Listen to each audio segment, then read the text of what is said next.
आप देख रहे हैं सुरागीलाल न्यूज चैनल का उत्तराखंड बुलेटिन और मैं हूं आपके साथ उनसला फातिमा। आइए नजर डालते हैं आज की फटाफट खबरों पर। दर्जा राज्य मंत्री श्याम नारायण पांडे का लोहाघाट में हुआ जोरदार स्वागत। केदारनाथ धाम के कपाट विधि विधान से मंत्रोच्चार के साथ खुले। कूड़े के ढेर में तब्दील हुए लोहाघाट के खूबसूरत जंगल, बदबू से लोगों का जीना मुहाल। एसडीएम को दिया ज्ञापन। हल्द्वानी से रामनगर आ रही एक यात्री बस अनियंत्रित होकर पलट कर गिरी खेत में। बस में सवार चालक परिचालक सहित 7 लोग हुए चोटिल। रामनगर में मई दिवस के शहीदों को याद कर निकाली गई रैली। रामनगर में ग्राम पाटकोट क्षेत्र में खोली जा रही शराब की दुकान के विरोध में महिलाओं ने किया सड़कों पर उतरकर प्रदर्शन। नैनीताल बवाल की आग पहुंची हल्द्वानी। हिंदुवादी संगठनों ने कोतवाली का किया घेराव, किया प्रदर्शन। नैनीताल दुष्कर्म मामले पर महिला उद्यमिता परिषद अध्यक्ष रेणु अधिकारी ने कहा, शर्मसार घटना पर होगी कड़ी कार्रवाई। दर्जा राज्य मंत्री की प्रेस बन गई पत्रकारों के लिए मुसीबत। अब खबरें विस्तार से। भाजपा के वरिष्ठ नेता उपाध्यक्ष वन एवं पर्यावरण सलाहकार समिति श्याम नारायण पांडे का दायित्व मिलने के बाद पहली बार लोहाघाट आगमन पर भाजपा कार्यकर्ताओं ने जोरदार स्वागत किया। भाजपा नगर मंडल अध्यक्ष गिरीश कुंवर की अध्यक्षता में हुए स्वागत कार्यक्रम में भाजपा नेताओं ने फूल मालाओं से उनका जोरदार स्वागत किया। सभी कार्यकर्ताओं ने कहा, आज काफी खुशी हो रही है। चंपावत जिले के भाजपा के स्तंभ आज उनके बीच हैं। दर्जा मंत्री श्याम नारायण पांडे ने स्वागत के लिए सभी कार्यकर्ताओं का धन्यवाद किया। संवाददाता लक्ष्मण बिष्ट की रिपोर्ट। असली कार्यकर्ता है ना, आज सम्मान और पुराने कार्यकर्ता। आज लोहाघाट में पहली बार दायित्व मिलने के बाद आगमन हुआ और बड़ा अच्छा लगा कि अभी यहाँ के सभी कार्यकर्ताओं ने नगर पालिका के हॉल में सम्मान किया। मेरा मानना है कि यह मेरा सम्मान नहीं, सभी कार्यकर्ताओं का सम्मान है। जिस प्रकार से माननीय मुख्यमंत्री, यशस्वी मुख्यमंत्री हमारे पुष्कर सिंह धामी जी ने एक छोटे से कार्यकर्ता को यह दायित्व दिया है, सभी कार्यकर्ताओं की ओर से, मेरी अपनी ओर से माननीय मुख्यमंत्री जी को बहुत बहुत धन्यवाद है। तहे दिल से हम उनको धन्यवाद देते हैं और कार्यकर्ताओं के बीच में मेरा यह प्रयास रहेगा कि किस प्रकार से हम अपने संगठन को मजबूत बना करके अपने क्षेत्र में विकास कार्यों की जो योजनाएं हैं उनको एक श्रेणीवार रख करके उनको हम बार बार माननीय मुख्यमंत्री जी तक पहुंचाएं। माननीय मुख्यमंत्री जी के पास जो हम योजनाएं ले जाएं वह आम जनहित की बड़ी बड़ी योजनाएं हों। छोटे छोटे रास्ते, खड़ंजे इनके लिए जाएं, यह कोई बहुत अच्छी बात नहीं है, ऐसा मेरा मानना है। और कार्यकर्ता लोहाघाट में बहुत ऊर्जावान कार्यकर्ता है। मुझे आशा है कि जो माननीय मुख्यमंत्री जी ने मेरे से अपेक्षा की है कि मैं जनपद में कार्यकर्ताओं में एक ऊर्जा का संचार करूं, वह मैं प्रयास करूंगा। केदारनाथ धाम के कपाट विधि विधान के साथ मंत्रोच्चार के साथ खुले। सुबह ठीक 7 बजे केदारनाथ के रावल भीमाशंकर लिंग, मुख्य पुजारी वागेश लिंग, तीर्थ पुरोहितों, बीकेटीसी के पदाधिकारियों, स्थानीय हक हकूक धारियों सहित हजारों की संख्या में आए देश दुनिया के श्रद्धालुओं की मौजूदगी में मंदिर के कपाट 6 महीनों के लिए खुल गए हैं। मंदिर के कपाट खुलने के अवसर पर हेलीकॉप्टर द्वारा श्रद्धालुओं के ऊपर पुष्प वर्षा की गई। संवाददाता सुनील राज की रिपोर्ट।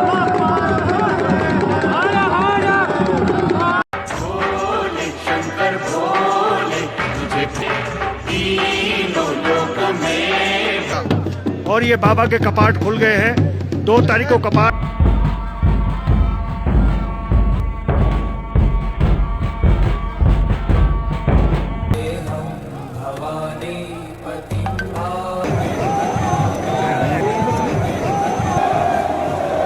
जिला पंचायत के द्वारा कूड़ा निस्तारण की व्यवस्था न किए जाने से लोग खुलेआम इन जंगलों को प्रदूषित करते जा रहे हैं, जिस कारण जंगलों के अस्तित्व में खतरा पैदा हो गया है।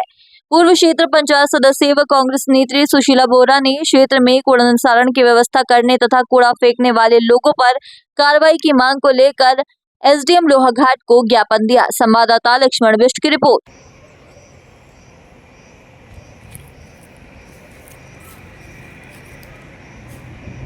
अरे समस्या यह है, वहाँ पर कूड़े का इतना ढेर लगा हुआ है।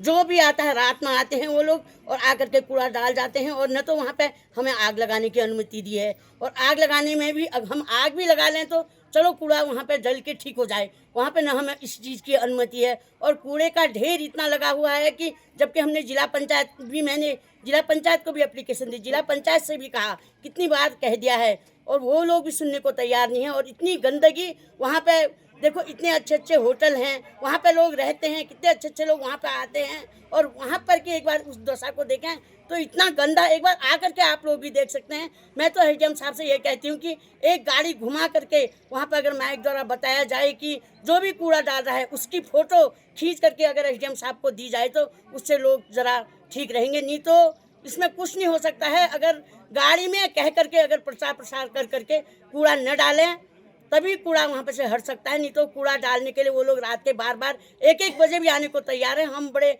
मजबूर हैं बहुत ही, अब हम क्या कर सकते हैं आप ही बताइए।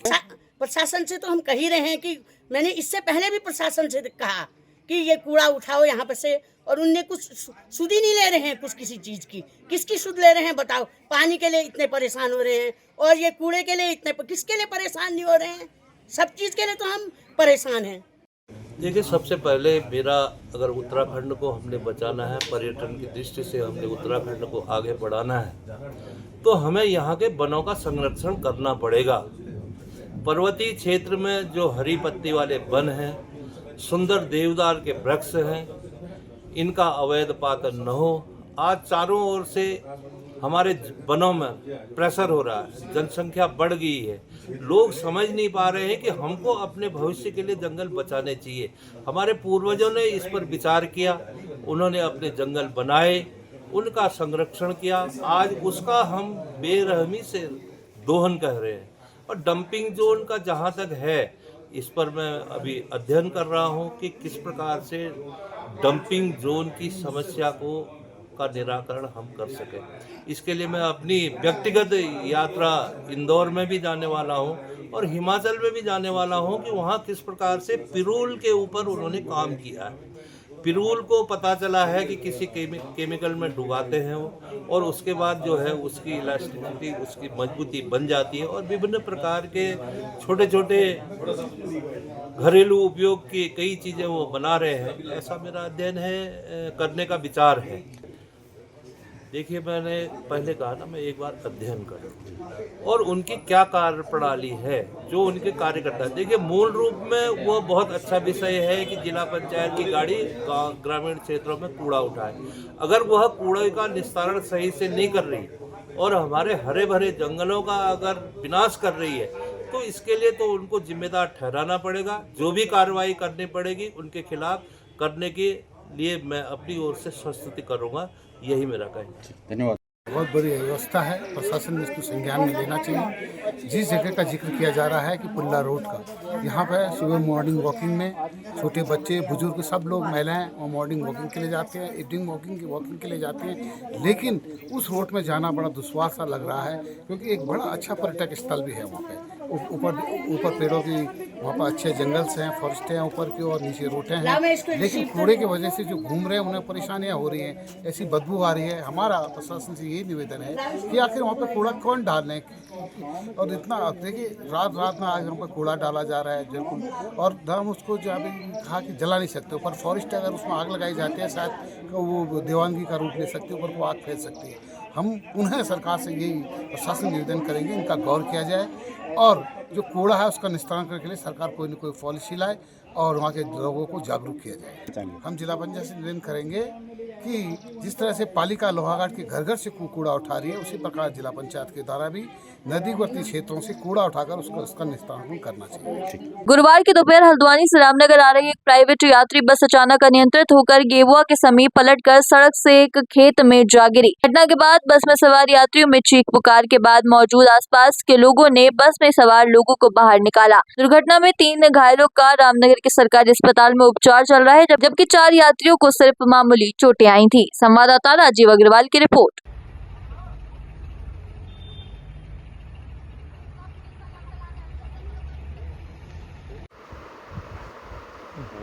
आपका नाम? मेरा नाम राकेश वर्मा। एक बस पलटी है हल्द्वानी रोड पर, जी। आप उसमें कंडक्टर हैं? जी। क्या हुआ पूरा मामला? वो अपना आप ही पता नहीं, उधर से हम आ रहे थे हल्द्वानी से, और अचानक पुलिया पे पता नहीं ऐसा कौन सा झोंका सा, ऐसा हवा का झोंका लगा कि गाड़ी एकदम से उधर खेत में को भाग गई, एकदम से खेत में भाग गई।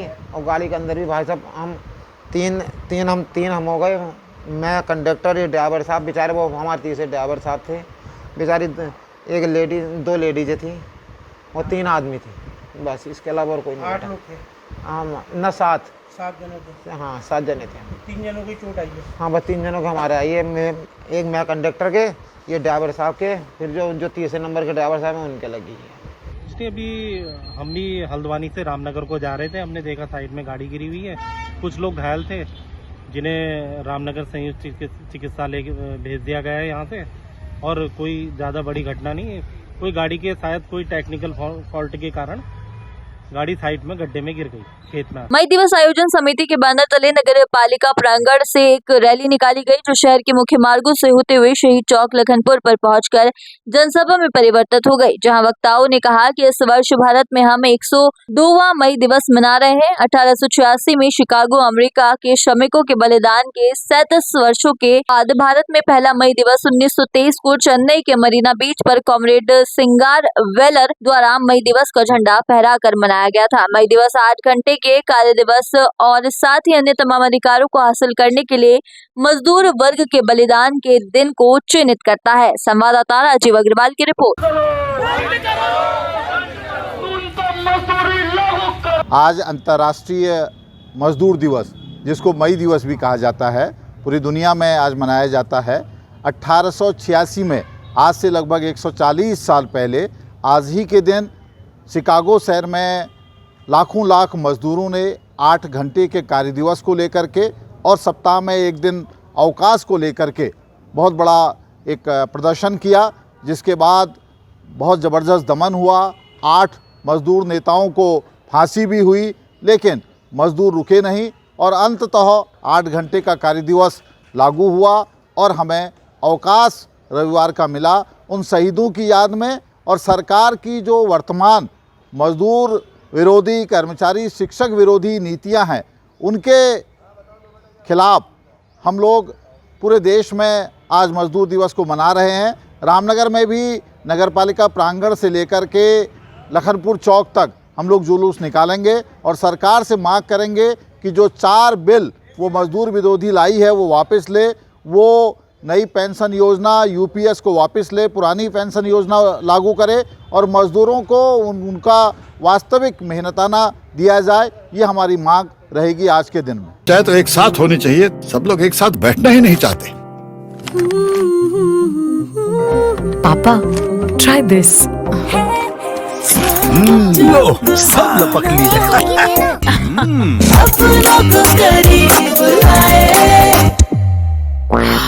ये क्या हाल कर दिया है रूम का? बस कल से चाय मेरे रूम में। देवर पान नमकीन।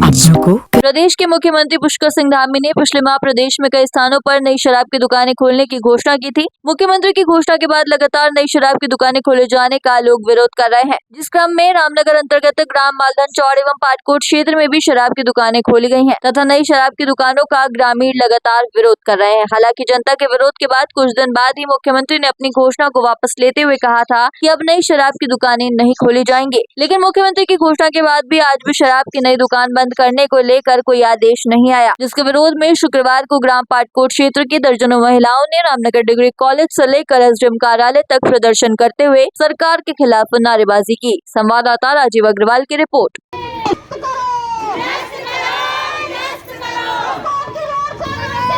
मेरा नाम बबीता बिष्ट है। मैं पाटकोट गांव की स्थायी निवासी हूं।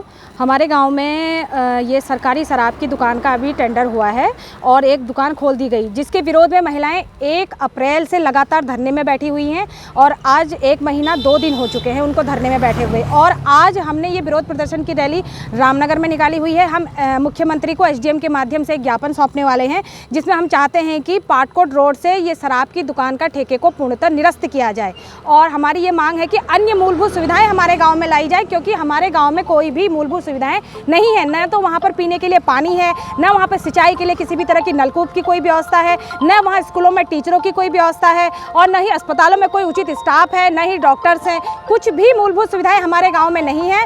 इसलिए हम ये चाहते हैं कि मूलभूत सुविधाएं दे हमको सरकार, लेकिन शराब का हम विरोध करते रहे हैं, हमेशा करते आएंगे। ना हमको कच्ची चाहिए, ना हमको पक्की चाहिए। हम इस पाटकोट रोड से शराब के निरस्तीकरण के लिए मांग अपनी उठा रहे हैं और हम चाहते हैं कि मुख्यमंत्री हमारी बात को सुने। मेरा नाम पूनम रावत है। हम पाटकोट के स्थायी निवासी हैं। हमारे गांव में ये सरकारी देसी अंग्रेजी शराब की दुकान खुली हुई है, जिसे 1 महीना 2 दिन हो गए हैं। सरकार की तरफ से हमें आश्वासन तो घोषणा में धामी जी ने दिया था, लेकिन अभी तक उसका कोई हमारे पास लिखित आदेश नहीं आया है और हमारे साथ बार बार ये छल किया जा रहा है। कल हमारे वहाँ से दुकान से तो शराब हटा दी, यहाँ ले आए, लेकिन निरस्तीकरण का आदेश नहीं आया है। और हमारे वहाँ के विधायक, प्रधान, ये कोई भी जनप्रतिनिधि हैं जिन्हें हमने वोट दिया है, और हमारा पाटकोट जो है बीजेपी का गढ़ रहा हुआ है और बीजेपी सरकार ही हमारी तरफ अनदेखा कर रही है। ये हम सरकार से कहना चाहते हैं कि जल्द जल्द हमारे पाटकोट से ये शराब का निरस्तीकरण होना चाहिए लिखित में। हल्द्वानी में नैनीताल में हुए 12 वर्षीय बच्चे के साथ विशेष समुदाय के बुजुर्ग द्वारा किए गए दुष्कर्म की घटना के बाद से नैनीताल के साथ साथ पूरे प्रदेश में माहौल गर्म हो गया है। नैनीताल शहर में पिछले 2 दिनों से हो रहे बवाल की आग अब हल्द्वानी तक पहुंच गई है। हल्द्वानी के हिंदुवादी नेता विपिन पांडे सहित उनके साथियों को पुलिस द्वारा हिरासत में लेने के बाद हिंदुवादी संगठनों में आक्रोश फैल गया। शुक्रवार को भारी संख्या में हिंदुवादी संगठन हल्द्वानी कोतवाली पहुंचकर पुलिस के खिलाफ जमकर प्रदर्शन करते हुए हिंदुवादी नेताओं को छोड़ने की मांग की। संवाददाता दीपक अधिकारी की रिपोर्ट।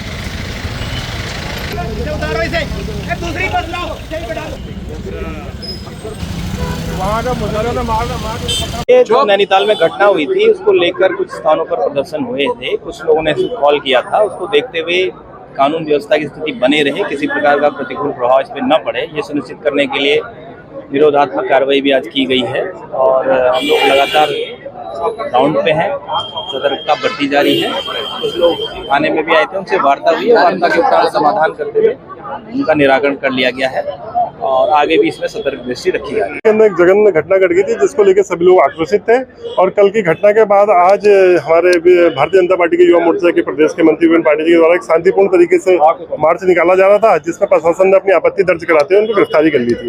उस गिरफ्तारी के विरोध में और कुछ हमारी मांगे थी, उस मांगों को लेकर हम लोग यहाँ पर कोतवाली में उपस्थित। कल परसों में जो घटना नैनीताल में हुई है, काफी शर्मसार घटना है और हम सबको झकझोर दिया उस घटना ने। एक मुस्लिम बुजुर्ग द्वारा एक हिंदू बेचारी बच्ची के साथ जो हरकत हुई है, उसको लेकर पूरे जिले में एक बहुत गुस्सा है सब में। और आज इसी को लेकर हमारे कुछ लोग प्रदर्शन कर रहे थे, तो पुलिस ने उनको उठा लिया है, तो उनकी रिहाई के लिए। और दूसरा, जो लोग कारोबार कर रहे हैं, अगर वो हर चीज में कट्टर है, धर्म में कट्टर है, हर चीज में कट्टर है, तो उनका नाम लिखे ना दुकानों के आगे, लिखे ना कि मैं इस नाम से कारोबार कर रहा हूँ। मैं अगर कारोबार करता हूँ, मैं अपने नाम से कर रहा हूँ, तो जो लोग कारोबार कर रहे हैं अपने नाम से करें, यही हमारी मांग थी। और एमएनए मैडम और सिटी मजिस्ट्रेट यहाँ पर आए थे और हमारी बातचीत उनसे हुई है। तो अगर 24 घंटे के अंदर आपको चीजें दिखने लगेंगी, सब लोग अपना नाम दुकानों के बाद लिखेंगे और अपना काम करेंगे। हमारी लड़ाई किसी से नहीं है, लेकिन जो चीज सच्चाई है, जो चीज अच्छाई हो, पालन सभी को करनी पड़ेगी, नहीं तो अंजाम आप देख रहे हैं क्या हो रहा है। और आगे जो नैनीताल की जघन्य घटना हुई, आक्रोशित होना सबका स्वाभाविक है, लेकिन हमने अपील की कि सरकार कठोर कदम उठा रही है। कल भी तुरंत उसको गिरफ्तार किया गया, उसके अवैध मकान पर नोटिस दिया गया और नैनीताल में भी गया था। नैनीताल के लोगों ने, क्योंकि सीजन चल रहा है पर्यटन का, और सामान्य आदमी क्योंकि किन्हीं दुष्कृत्य कारण जो दुष्कृत्य कर रहे हैं उनके कारण समाज का वातावरण खराब नहीं होना चाहिए।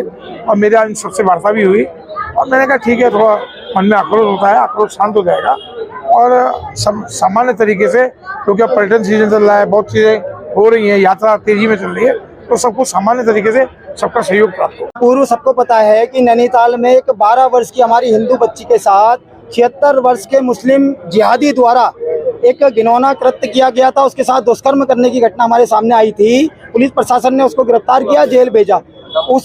आज उसी के संदर्भ में कटघरिया क्षेत्र में हिंदूवादी लोग अपने स्थानीय क्षेत्र में ऐसी कोई घटना पुनः ना हो सके, उसी का चिंतन लेते हुए एक बैठक रखी थी। शांतिपूर्व तरीके से एक बैठक चल रही थी, लेकिन पुलिस ने तानाशाही रवैया अपनाया और उन सभी को, 4-5 लोग हमारे हैं, उनको गिरफ्तार करके, अपराधी की तरह गिरफ्तार करके गाड़ियों में ठूस कर लेके आए, चौकी थाना भेजा गया। उसी के विरोध में हम सभी हिंदूवादी यहाँ एकत्रित हुए थे। हमारा एक विषय था कि तत्काल प्रभाव से जितने भी हिंदू गिरफ्तार करे हैं पुलिस ने, उनको छोड़े। दूसरा विषय था जो फेक आइडेंटिटी पे जो काम हो रहा है, फेक आइडेंटिटी जैसे मुस्लिम संचालक है और हिंदू नाम से वो जो है कार्य कर रहा है, उस पे भी जो है नगर निगम द्वारा, पुलिस प्रशासन द्वारा जो है उनका सही नाम लिखवाया जाए। इसी के संदर्भ में हम लोग आज यहाँ पहुँचे हैं। नैनीताल में बुजुर्ग द्वारा नाबालिग बच्ची के साथ किए गए दुष्कर्म की घटना से पूरे उत्तराखंड में उबाल है। हर जगह इस घटना की कड़े से कड़े शब्दों में निंदा हो रही है। उत्तराखंड महिला उद्यमिता परिषद की अध्यक्ष रेणु अधिकारी ने इस इंसानियत को शर्मसार करने वाली इस घटना की कड़ी शब्दों में निंदा की।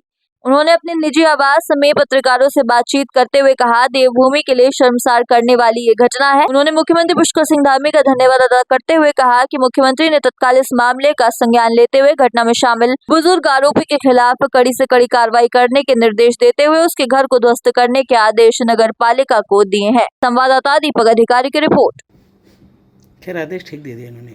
जी हाँ, बहुत ही शर्मसार घटना है हमारी देवभूमि के लिए, और मैं माननीय मुख्यमंत्री पुष्कर सिंह धामी जी का बहुत आभार व्यक्त करूंगी, जिनके द्वारा तुरंत इस विषय पे जो गंभीर विषय चल रहा था इस पे कार्रवाई की, और वो जो अपराधी है 73 साल के जो अधेड़ हैं, जो 12 साल की बच्ची के साथ इस तरह से दुष्कर्म किए, वो पकड़े भी गए हैं।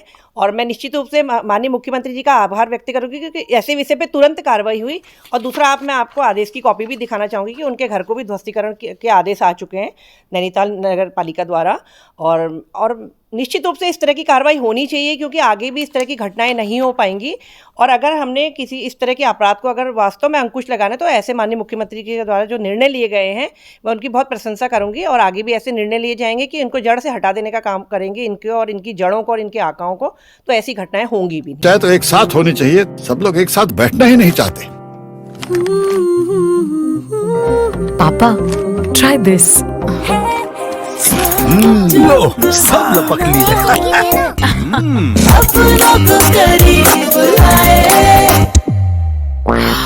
ये क्या हाल कर दिया है रूम का? बस कल से चाय कल से चाय मेरे रूम में।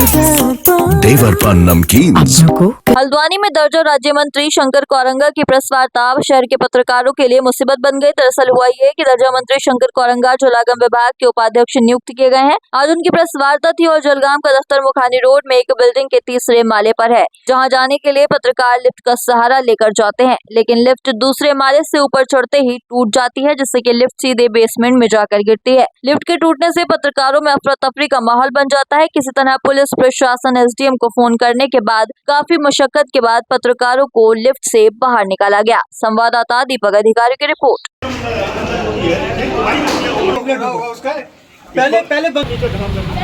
ये आपकी जानकारी गलत है। मेरे फ़ोन में आपकी कोई बात नहीं हो पाई थी, न मेरे से उस समय मैं एक कार्यक्रम में था। मुझे जैसे ही पता लगा मैं तुरंत भाग के आया। देखिए क्या है, आप हम सब परिवार के लोग हैं, एक ही परिवार के लोग हैं। हमने काफ़ी लंबे समय में साथ में काम किया है। इसको इस तरीके से हम देख सकते हैं, पत्रकार साथी मेरे जीवन के हमसफर है, मेरे परिवार के अंग है। उनके साथ कोई भी घटना होती है तो मेरे साथ वो घटना होती है। मैं इसके लिए दुख भी व्यक्त करता हूँ और आपकी भावनाओं को भी मैं समझता हूँ। और तुरंत अविलंब रूप से आपकी भी बात हुई कि मेरी भी कमिश्नर साहब से इस बारे में बात हुई है, विभाग के डायरेक्टर से भी हमने बात की है और अविलंब इसमें हम कार्रवाई भी करेंगे, इसमें जांच भी बैठेगी। और ये बेसिकली क्या है कि पहले तो अगर वो लिफ्ट लगी है तो उसको अगर वो ख़राब है तो वहाँ पर एक बोर्ड लगना चाहिए कि ये नहीं चलती है, बहुत आवश्यक है। और उसमें जैसे ही ये घटना हुई तो मैंने तुरंत डायरेक्टर साहब से कहा कि आप इसको तुरंत चेंज करिए और इसमें जो भी पत्रकार साथी उनसे आप बात करिए। और बहुत गंभीर, और मेरे अंदर में आप गुस्सा दिखा नहीं सकता हूँ आपको, मतलब मैं कितना मेरे अंदर रोष है। मैं बैठा भी नहीं था यहाँ अंदर, ये हमारे भाई ये लोग थे, आप नीचे थे। हालांकि ये मैं इसके लिए कड़े शब्दों में इसकी निंदा भी करता हूँ कि अगर ऐसा हुआ तो बहुत गलत हुआ। उसमें जाँच भी होगी, कार्रवाई होगी और हम इसमें इनको नोटिस भी भेजेंगे कि आखिर ये इसमें जो लिफ्ट है तो प्रशासन अपना काम करेगा, प्रशासन अपना काम करेगा, हम अपना काम करेंगे। तो रोज का है भैया, यहाँ जीना हराम हो गया हम लोगों का है। हम जो है रोज यही हाल रहता है, ये गाड़ियाँ खड़ी हैं आप देख लीजिए, और कहने पर महिलाओं को गाली दी जाती है। जो आता है वही यहाँ पर बादशाह है, गुंडा है, मवाली है। आदमी अपनी गाड़ी नहीं निकाल सकता है, कोई भी बोलिए है अपनी गाड़ी नहीं अपने घर से निकाल सकते। 6 महीने मेरे बच्चे की तबीयत खराब थी, यहाँ गाड़ी निकालना मुश्किल था मुझे। मैं टेम्पो लगा कर अपनी गाड़ी छोड़ के। तो रोज का ही हादसा है, ऐसे रोज गाड़ियाँ लगती हैं यहाँ पे, कभी कभी तो हमको खुद निकलने की, यहाँ मतलब पैदल चलने की जगह नहीं होती है। यहाँ पर 3-3, 4-4 ये सब चलते हैं, हॉस्पिटल चलता है, योगा सेंटर चलता है, डायग्नोसिस सेंटर चलता है। तो इसके लिए इनके पास पार्किंग होनी चाहिए, वॉचमैन होना चाहिए जो कि अपने गाड़ियों को साइड से लगाए, आने जाने वाले अपना आए जाए। कभी कभी हम ऐसा होता है हम अपनी गाड़ी को ही बाहर नहीं निकाल पाते हैं, तो हमको आके उधर वहाँ रुकना पड़ता है या वहाँ रुकना पड़ता है। तो इससे हमारा इसका मतलब ये थोड़ी है कि हम गाड़ियाँ अपनी होके भी हम अपनी गाड़ी को अपने अंदर ना कर पाए। लिफ्ट से कई पत्रकार यहाँ पे बचे हैं, कई बार पहले भी हुआ है, आपको संज्ञान है? हाँ, मेरे को संज्ञान में है कि कई बार लिफ्ट नीचे गिरी है, जिसमें काफ़ी बच्चे भी गोद में लिए हुए माएँ थी। आज के लिए बस इतना ही। ऐसी सभी खबरों के लिए जुड़े रहिए सुरागीलाल न्यूज़ चैनल के साथ। धन्यवाद।